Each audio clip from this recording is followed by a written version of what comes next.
de hoje eu vou trazer pra vocês mais um caso real. Só que diferente dos outros vídeos que eu já trouxe, esse vai ser o primeiro caso de sequestro que eu trago aqui pra vocês. Esse sequestro ele chocou os Estados Unidos e nem é tão antigo assim, na verdade ele é bem recente. É um caso de 2013. E se você gosta desse tipo de conteúdo, não se esqueça de se inscrever, de deixar o seu like e me seguir lá no Instagram. Antes de falar do caso em si, eu vou falar primeiro sobre o sequestrador, que na verdade foi bem difícil achar algumas informações sobre ele. Poucas pessoas falam sobre a vida dele antes de tudo isso acontecer, mas eu acho importante a gente trazer isso pra gente meio que ter um sentido, né, muito entre aspas, sobre tudo que aconteceu. Ariel Castro nasceu em 10 de julho de 1960 em Porto Rico, mas ainda criança ele e seus 3 irmãos acabaram se mudando para a Pensilvânia porque a mãe dele descobriu que o pai de Ariel estava traindo ela e tinha uma outra família completa e 4 outros filhos. Mas pouco tempo depois eles decidiram se mudar para Cleveland porque lá eles tinham outros parentes, então tudo seria um pouco mais fácil caso eles precisassem de alguma assistência ou ajuda para alguma coisa. Ariel estudou na Lincoln West High School e em 1980 Ariel conheceu uma menina chamada Grimilda Figueroa. Eles se apaixonaram loucamente e pouquíssimo tempo depois eles se casaram. Tiveram 2 filhas, Emily e Arlene Castro, e eles se mudaram para uma casa na Seymour Avenue. Porém, em 1996, Grimilda decidiu se separar de Ariel porque ele era extremamente violento com ela. A irmã dela deu alguns depoimentos dizendo que ele empurrava ela da escada e que já quebrou várias partes do corpo dela. E quando ela foi embora, ela levou as filhas junto. Ela conseguiu a guarda das 2 filhas pelo fato de ele ser extremamente violento e não ter capacidade de cuidar de 2 crianças. Ariel trabalhava como motorista de ônibus escolar, só que ele não durou muito tempo lá porque ele tinha um péssimo comportamento. Às vezes ele ia pra casa dele com o ônibus escolar, dormia e depois voltava pro trabalho, ou então às vezes ele ia resolver algumas coisas pessoais com crianças dentro do ônibus. Michelle Knight nasceu em 23 de abril de 1981 em Cleveland, Ohio. Desde pequena ela sempre foi uma criança muito sonhadora. Ela queria ser bombeira e depois ela acabou desenvolvendo o sonho de ser veterinária quando crescesse. Mas apesar dela ser uma menina muito sonhadora, a infância dela foi muito perturbada. Ela era uma menina muito pobre. Ela acabou tendo que morar durante um ano com seus irmãos em uma caminhonete marrom. E quando finalmente os pais dela conseguiram levar a família para uma casa, era em um bairro totalmente violento, cheio de prostitutas e drogas. E eles sempre estavam se mudando porque os pais de Michelle estavam constantemente mudando de emprego, então eles tinham que acabar mudando de casa também. Só que em todas as casas sempre tinham pessoas estranhas ou colegas de quarto. E com apenas 5 anos de idade, um homem que era da família começou a abusar sexualmente de Michelle. E ao longo do tempo, esse abuso só foi piorando. Às vezes ela era abusada mais de uma vez por dia e ela era uma criança. Aos 15 anos de idade ela não aguentava mais aquela situação, então ela resolveu fugir de casa. Só que ela não durou muito tempo na rua porque um vizinho acabou vendo ela e acabou dizendo pro pai dela onde ela estava. E nisso o pai forçou ela a voltar pra casa. Mas no dia seguinte que ela tinha chegado de volta em casa, ela foi estuprada de novo. E infelizmente, para piorar ainda mais a situação, Michelle começou a sofrer bullying na escola porque ela era uma adolescente muito pequena. Ela tinha apenas 1,40 m e com 17 anos ela falou pra mãe que tinha sido agredida na escola. E pouco tempo depois ela acabou engravidando de um menino da escola e acabou tendo seu filho, Joey. Porém, quando criança, Joey acabou sofrendo a lesão, que possivelmente tinha sido causada por um namorado violento de Michelle, o que fez com que ela perdesse a guarda do filho dela. No dia 23 de agosto de 2002, Michelle saiu da casa de sua prima e simplesmente desapareceu. E sua família relatou para a polícia que ela estava desaparecida, mas pouquíssimo tempo depois, todo mundo da família começou a acreditar que ela simplesmente tinha ido embora porque não aguentou ter perdido o filho. E nisso, Michelle foi retirada do banco de dados de pessoas desaparecidas em 2003. Mas na verdade Michelle tinha ido em uma loja na Family Dollar em Cleveland à procura da localização de um estabelecimento que seria uma reunião muito importante que ela teria.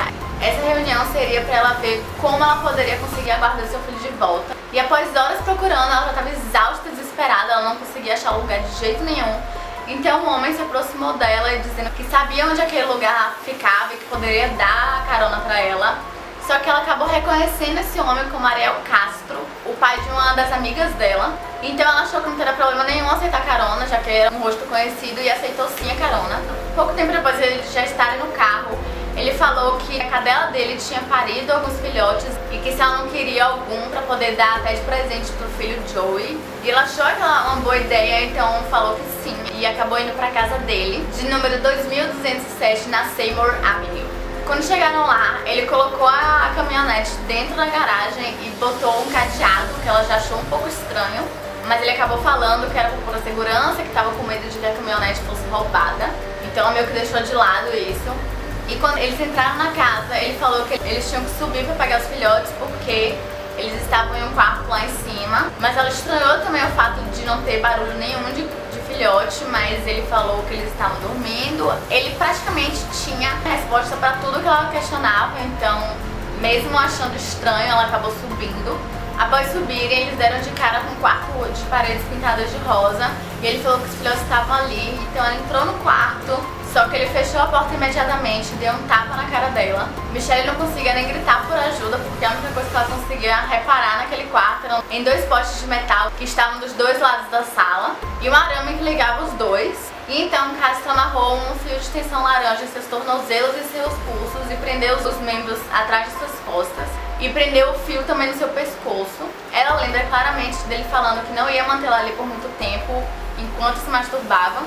E após isso ele prendeu ela nos postes de metal, de modo que ela ficasse pendurada. E naquele exato momento a única coisa que ela conseguia pensar era que ela nunca mais seria capaz de segurar o filho no colo e dizer que amava ele e que ela tinha certeza que ele ia morrer ali mesmo. Michelle ficou pendurada nesses postes por aproximadamente um mês. E todos os dias ele, quando chegava do trabalho, abaixava, estuprava e batia nela. Em um certo dia, Castro resolveu mudar Michelle de lugar, levando ela pro porão, que era um lugar extremamente nojento, que estava cheio de lixo, roupas e caixas amontoadas. Ele botou ela no chão, prendeu ela com várias correntes, botou uma meia na boca dela e botou um capacete na cabeça de Michelle. Ele deu um balde para que ela usasse como banheiro e quando ela menstruava ele dava guardanapos para ela se limpar. E uma vez por dia ele trazia comida do McDonald's para ela comer e era basicamente essa alimentação dela por muito tempo. Eventualmente ele mudou ela de lugar mais uma vez, levando ela para um quarto no andar de cima. Ele tirou suas roupas e deixou ela congelar em um colchão sujo que estava no chão durante meses. E ele nem permitia que ela tomasse banho durante esse tempo e chegou até a estuprar ela umas 7 vezes por dia. Michelle acabou engravidando 5 vezes durante esse tempo todo que ela ficou na casa. E ele não queria de jeito nenhum que ela tivesse esse filho, então o método dele de fazer com que ela não tivesse esses filhos era batendo nela até abortar e deixando ela sem comida. Em abril de 2003, Michelle estava assistindo TV no quarto e viu uma reportagem de uma menina chamada Amanda Berry, de 16 anos, que tinha desaparecido. E ela tinha certeza que Ariel Castro estava por trás desse desaparecimento. Amanda Berry nasceu no dia 22 de abril de 1986 em Cleveland, Ohio. Ela sempre foi conhecida por ser uma menina muito fofa e alegre, todo mundo gostava muito dela. E no dia 21 de abril de 2003, apenas um dia antes do seu aniversário, ela tinha acabado de sair do seu turno do Burger King, que ela supostamente nem deveria ter ido. Mais cedo tinha dito que não iria pro trabalho, porque a família dela queria comemorar com ela, mas ela acabou indo mesmo assim. E quando ela tava voltando pra casa, Ariel Castro parou do seu lado e ela reconheceu ele por ser pai de uma de suas amigas. E ele acabou perguntando se ela não queria ir pra casa dele ficar com sua filha. E como ela não via sua amiga há um bom tempo, ela disse que sim, que seria uma boa ideia. E assim que chegou na casa, Ariel prendeu Amanda e estuprou ela naquele mesmo instante. A primeira vez que Michelle viu Amanda foi quando Castro levou ela pro quarto cor-de-rosa e disse que ela era a namorada de seu irmão. Durante meses elas praticamente nunca se viam e as poucas vezes que elas se viam elas nem se falavam, elas apenas ficavam se encarando com muito medo. Mas Michelle acabou percebendo que Castro tinha uma preferência por Amanda. Ele deixava ela dormir no quarto maior, ele deixava ela assistir TV com cor e até permitia que ela ficasse usando roupas. Um ano depois, Gina de Jesus, de apenas 14 anos de idade, também foi sequestrada. Gina tinha acabado de falar no telefone com sua mãe perguntando se ela poderia dormir na casa de uma colega, só que a mãe dela falou que não, que era pra ela voltar pra casa. E quando ela tava voltando pra casa, Ariel pegou ela na rua e levou ela pra casa dele. Castro acabou prendendo Gina no mesmo quarto que Michelle, o que fez com que Michelle às vezes gritasse pra que ele não estuprasse Gina e estuprasse ela no lugar. Ano após ano, Castro deixava que Amanda e Gina assistissem às vigílias que a família delas faziam e constantemente dizia pra Michelle que ninguém amava ela e que ninguém estava procurando por ela. E enquanto ele fazia todas essas atrocidades com essas meninas, ele simplesmente vivia a vida dele normal, como se nada estivesse acontecendo. Ele até participava de uma banda com seus amigos, onde o local de ensaio era em sua própria casa e ninguém nunca ouviu nada. Ele fazia questão de deixar a música bem alta para que se as meninas resolvessem gritar ninguém ouvisse e ninguém suspeitava de nada. No Natal de 2006, Amanda Berry deu à luz a uma menina chamada Jocelyn em uma piscina infantil de plástico que Castro colocou no quarto e forçou Michelle a ajudar a dar à luz a essa criança e falou que se o bebê morresse, ele mataria ela. E assim que Jocelyn nasceu, ela virou a queridinha da casa, todo mundo gostava muito dela. E isso foi mais um motivo para as meninas se manterem vivas. E com o tempo, Castro acabou gradualmente afrouxando suas regras e chamava a Jocelyn de Pretty e até deixava ela sair de casa às vezes para ir nos parques da cidade ou até mesmo na igreja. Quando Jocelyn começou a ficar velha o suficiente, ela começou a questionar por que a mãe dela e as suas tias estavam sempre usando correntes. E com isso, Castro acabou tirando a corrente das meninas e elas ficaram mais livres na casa. Só que elas não tentavam fugir porque tinha colocado várias câmeras na casa e vários sistemas de segurança que se qualquer porta abrisse, ele saberia e acabaria matando uma delas, então elas simplesmente ficavam quietas. No dia 6 de maio de 2013, Michelle acordou com fome e entediada e ficou só imaginando o que Castro teria reservado pra ela naquele dia. Quando ela e Gina ouviram Jocelyn entrando no quarto de Amanda e dizendo que o pai tinha saído. Mas na cabeça de Gina e de Michelle, aquilo era só mais um teste, como ele já tinha feito diversas outras vezes, e que se ela tentasse escapar, ele ia conseguir pegar ela de novo. Mas Amanda, por outro lado, resolveu se arriscar e foi investigar o que estava acontecendo, se ele realmente tinha saído da casa. E ela acabou descobrindo que Castro tinha deixado uma das portas sem o cadeado. Ele tinha trancado, mas ele não tinha colocado o cadeado, então ela empurrando, ela conseguiu abrir um pouco, o suficiente para ela e Jocelyn começarem a gritar desesperadamente por ajuda. Até que um homem que estava passando de boa na vida dele, comendo McDonald's, ouviu os gritos e estranhou, então ele foi até a casa. Ele no começo achava que era um caso de violência doméstica, até que ele conseguiu liberar Jocelyn e Amanda da casa. I see this girl going nuts, trying to get out of her house. So I go on the porch. I go on the porch, and she says, "Help me get out. I've been in here a long time." So you know, I figured it's a domestic violence dispute. So I open the door, and we can't get in that way because how the door is, it's so much that a body can't fit through, only your hand. E ela falou que ele precisava ligar pra polícia imediatamente, que tinham mais outras duas meninas dentro da casa. E ele só foi perceber que aquela Amanda Berry era a Amanda Berry que estava praticamente todos os dias nos jornais como desaparecida, quando ele já estava no telefone falando com a emergência. Help me, I'm Amanda Berry. You need police, fire, or ambulance. I'm the police. Okay, and what's going on there? I've been kidnapped and I've been missing for 10 years and I'm here, I'm free now. E enquanto tudo isso acontecia, Michelle e Gina estavam ainda no quarto com muito medo de sair. Elas pensavam que tudo aquilo era apenas uma armação, que ele tinha feito tudo aquilo exatamente para que elas caíssem no joguinho dele. E ela só conseguiu sair quando um policial entrou no quarto e viu ela, e nisso ela pulou no colo dele e começou a gritar pra Gina que elas finalmente iriam pra casa. O promotor público McGuinty disse que não acreditava que esse tempo todo aquelas três meninas estavam praticamente debaixo do nariz dele, que ninguém desconfiou de nada, que as pessoas iam na casa de Castro e que ninguém ouvia nada e que os vizinhos também não notaram nada de estranho. A avó de Michelle, Deborah, disse que a família toda achava que Michelle simplesmente tinha fugido após perder Joey. Só que a mãe de Michelle, Bárbara, disse que passou vários anos postando vários panfletos na cidade à procura dela e disse que a infância dela foi uma infância muito boa.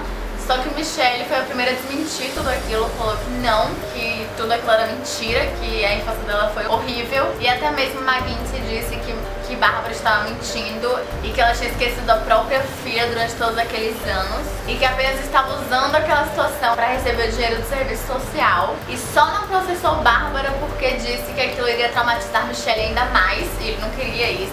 Ariel Castro se declarou culpado de 937 crimes, incluindo sequestros, estupros e homicídios agravados, e ele foi condenado à prisão perpétua sem liberdade condicional. E apenas um mês depois de sua prisão, com 53 anos de idade, Castro acabou se suicidando na cela da prisão, o que deixou muita gente com muita raiva, porque não pagou todos aqueles crimes que ele já havia cometido.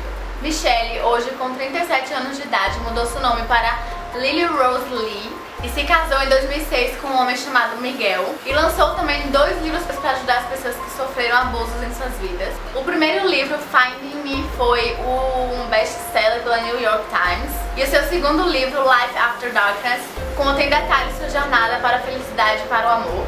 Assim que saiu do cativeiro, Michelle descobriu que seu filho Joey havia sido adotado, e em suas entrevistas ela fala que assim que ele estiver velho o suficiente e pronto para revê-lo, ela vai estar com os braços abertos para recebê-lo. Gina, atualmente com 28 anos de idade, se juntou ao comitê do Amber Alert em Ohio, ajudando vítimas e suas famílias, e Amanda Berry, que hoje está com 32 anos de idade, está fazendo um trabalho semelhante ao de Gina, só que em um programa de TV sobre pessoas desaparecidas no Nordeste de Ohio. Michelle, Amanda e Gina, elas hoje em dia mal se falam, elas não têm muito contato entre si, porque no período em que elas viveram em cativeiro, Ariel Castro fazia questão de fazer com que elas sentissem inveja uma das outras, dando mais privilégios para uma do que para outra, e então inconscientemente elas acabaram criando essa distância entre elas mesmas por conta disso, por conta de inveja, e por isso elas não se falam muito hoje em dia. Esse é um caso que felizmente teve um final feliz, e a gente sabe que a maioria dos casos assim não tem um final feliz ou então nunca são descobertos, e a história dessas 3 meninas acabou sendo muito importante para outras pessoas, e elas meio que vivem para ajudar os outros, então eu acho isso muito importante. E até um filme sobre o caso foi lançado, o nome do filme é Sequestros em Cleveland, é um filme de 2015, e Terry Manning, se você conhece Orange is the New Black, você conhece essa atriz, ela é quem interpreta a Michelle nesse filme. É um filme muito interessante, caso você queira ter uma noção melhor de como aconteceram as coisas, por tudo que eu li na internet e as coisas que estão retratadas no filme, é tudo bem parecido. E é isso, gente, esse foi o vídeo de hoje, eu espero que vocês tenham gostado. Finalmente um caso que acabou com um final feliz, e se vocês querem mais casos reais aqui no canal, se inscrevam e deixem seu like. E é isso, até semana que vem.